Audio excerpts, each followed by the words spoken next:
Norse myths about the two different races of gods, the Aesir's versus the Vanir. They got magic and they got a bit of strength. And now, mainly we are going to focus on the Norse myths. And this is the family tree of the Aesir gods. And now that is where Thor is, so you might know who they are.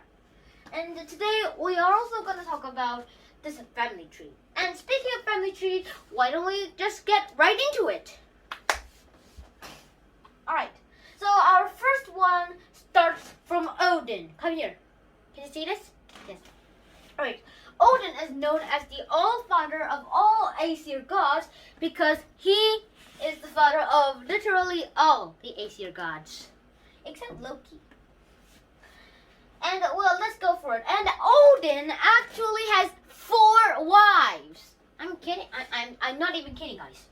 And this is his wives. The most famous one is Frigg. He even married the earth itself. Well, at least it looks like it. And also he married 2 giantesses. Women giantesses.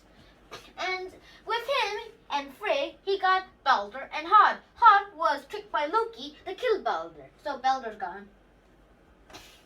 And then Odin with the earth got Meli and and Thor.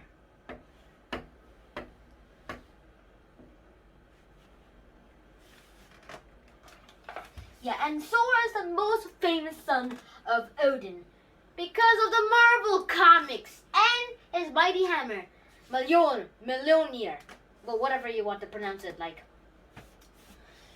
Yeah, and with him and this giant right here, I didn't put the pictures there because they're unknown. He got Vali. He's not very famous. And with this giant, he got Vidar, which is also known as the god of war. And there are one god that isn't related to him, Loki. Loki was actually a giant, and he was welcomed by Odin because of his prank sting. And later, when he went to Asgard, he was from a little prankster, harmless, to a harmful enemy of the gods. Brother turned against brother. Oh, and one of those, some of the most important ones that are not even gods, come right down here, please, is Heimdall. Heimdall isn't part of Odin's family tree because he is born from 9 mothers. I mean, I'm not even kidding, guys. And he also had 9 sisters. Yeah. Come over here. And now that we talked about the Aesir god, we're also going to talk about the first war. Now, the Vanir gods sent Freya. Actually, Freya was not part of the Odin, but was part of the Aesir gods because she is from the Vanirs. Later, she became an Aesir. And then Freya came there, and then she kind of got some unweaving the fate of the 3 Norns and weaving them back. And then she was very popular, and then the Aesir gods started fighting with each other, and then they realized, and then they saw that the Vanir gods were trying to trick them. They didn't even know that Freya was from the Vanir gods. And so they killed her. They lit her once, and then she was reborn. Lit her twice, reborn. Lit her 3 times, reborn. Now they realized that they could not kill her, so they sent her away. And then the Vanir gods went into the mighty wall of Asgard, the most famous one, and then fought. And this was when the first war started. Now the first war didn't last very long. And then after that, they incited a treaty because they found out that they were equally strengthened. And nothing can push them back. So now that they kind of repaired the Asgardian wall, they just went away back to their own business. And they had to give up some of their people. When the Aesirs gave some of their Aesir to the Vanir, and the Vanir gave them to the Aesirs treated the Vanir that were given to them kindly, while the Vanir treated the Aesirs kindly at first, and then found out that this was all a trick and killed them, which ended the first war. And that's it for today for our Norse mythology of the family tree. And let's get it into the story. See you in my next video. Let's talk about the Norse myths and the Aesir gods. My name is Shen, and I'll see you about the Aesir gods. Alright. As I said earlier in this video, I talked about Vikings, and now that we got into the Viking part, let's get into the god part.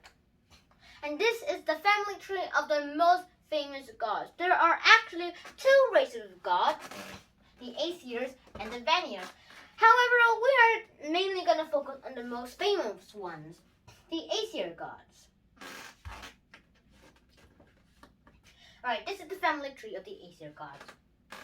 And it is said that Odin is the All-Father and the father of literally all the gods, except Loki. Right. Now, Odin had 4 wives to obtain all of these gods. And, well, the most famous one is this woman called Frigg. Yeah. And now let's see what their sons had. Alright, so they got Hod and Balder. Loki tricked Hod into killing Balder, and then Balder went to hell. Yes, there's a hell in Norse mythology. Now, the other ones, this giantess right here, he got a son called Vali. We don't have any pictures of this giantess, so I just put a question mark. And then later, he had another giantess wife, and he got another son called Vidar. And now he even married literally the earth, which was known as Midgard in the Vikings. And this is where the most famous son of all of Odin, Thor, came in. He had a brother called Meli. And he is not so famous. Alright, so this is all of the family tree of the Odin, and I have to mention a few ones that are not part of the Odin's family tree later on. Right, now let's get on to them. Now here's Loki. Loki isn't part of the All-Father god, the Odin, because he was a giant himself, and later Odin accepted him, Loki, into Asgard, and then Loki became a god of pranks and trickster. Not surprising to be exact, since he was a prankster. And this one, Heimdall, wasn't even a god at all, but he was part of the god family tree because he was very important. Alright, it is said that he was born from 9 mothers, literally. And he also had 9 sisters. I wouldn't like those. And he has a horn that in special occasions can be used as a drinking horn. And since this is a horn, I put in sound waves. Alright, so that's it for you, the Aesir gods. Now let's get into the myths. The first myth that we are going to discuss is the origin of Mjolnir. Now, if you are an Avenger fan, you might know Mjolnir as the hammer of Thor. However, that is true in Norse mythology, but how it exists is in a different story. Alright.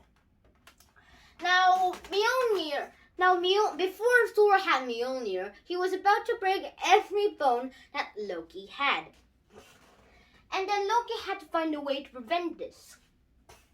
And then he found out the answer, the dwarves. So he went to the land of the dwarves to make him Sif's golden hair. In the previous night, he cut all of Thor's wife, Freya's hair, and, well, he wasn't too happy about it. And then he was about to break every bone from Loki when suddenly Loki just went away into the dwarves' place. And he decided that his best plan is to pit 2 families against each other. The first family he went to are the masterful sons of Ivaldi. Now, he said that the rival, a pair of brothers, said that they were the best crafters and this blacksmith in the whole wide world and wanted to prove it in a challenge and a contest. And they sent the brothers of Ivaldi to go into the contest. Loki said that they had to make three gifts for the gods. And that included Freya's golden hair. Now, they were convinced. And then later he went to the pair of brothers, and he said the same thing.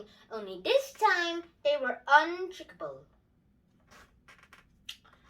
Yeah, and since they were untrickable, they found out about the plan. And then they just threw out the list of rules and rewrote it into, give your head, Loki, and we will participate in the contest if we win.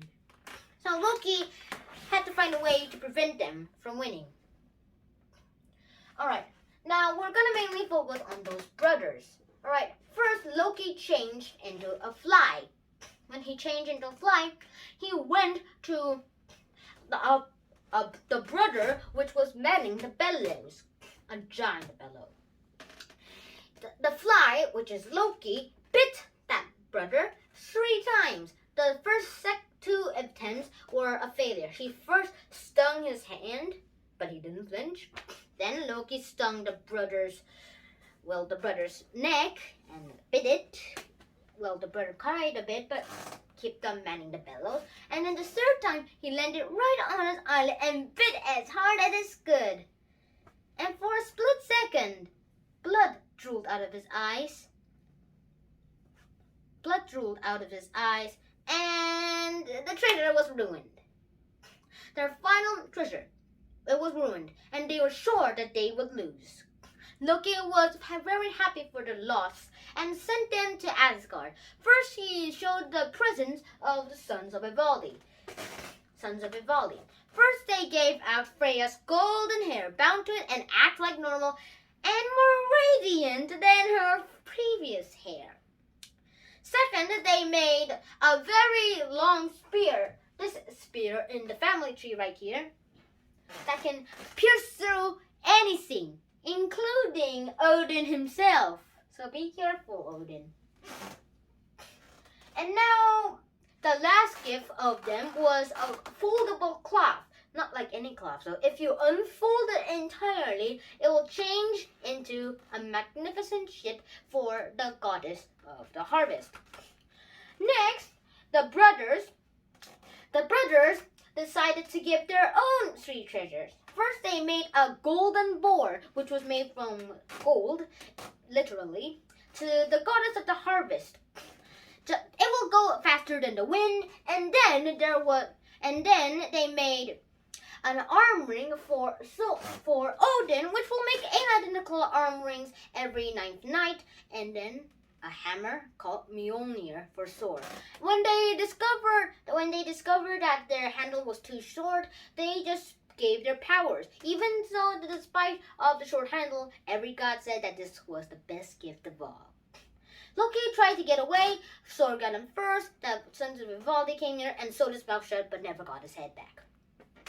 And now enter our second story, the Asgardian Wall.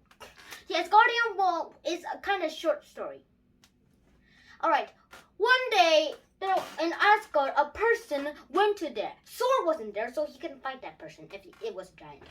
He said that he would build the Asgardian Wall higher than any giant can climb and stronger than any elf could break or any dwarf.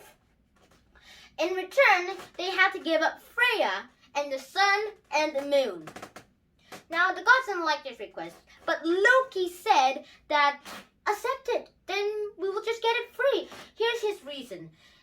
He said that the builder had limited time, and if any part of the wall, he would not succeed in finishing the whole wall. That way, they would lose nothing and get most of the wall free.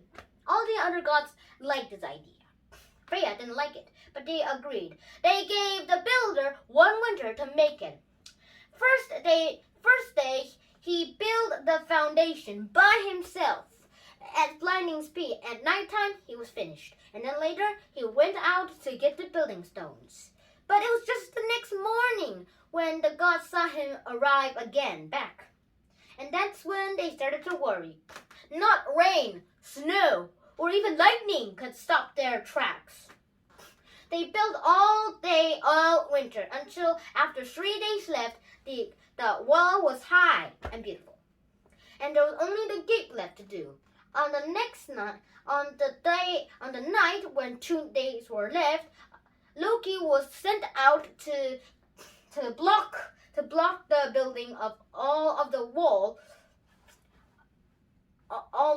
to be unfinished. So Loki changed himself to a white horse that the horse part of the builder loved so much that he pulled out his reins of his master and ran away with the horse. And then later, that builder wasn't just a little man anymore. He was in his true form, a mountain giant. All of the gods discarded their reliefs, but that was a mistake. Thor came back, and he would just give the builder its payment. And he will also give him the last thing that the god and the giant will see, the swing of Thor's mighty hammer, Mjolnir. And later the gods put in the last building stones in their wall and they celebrated.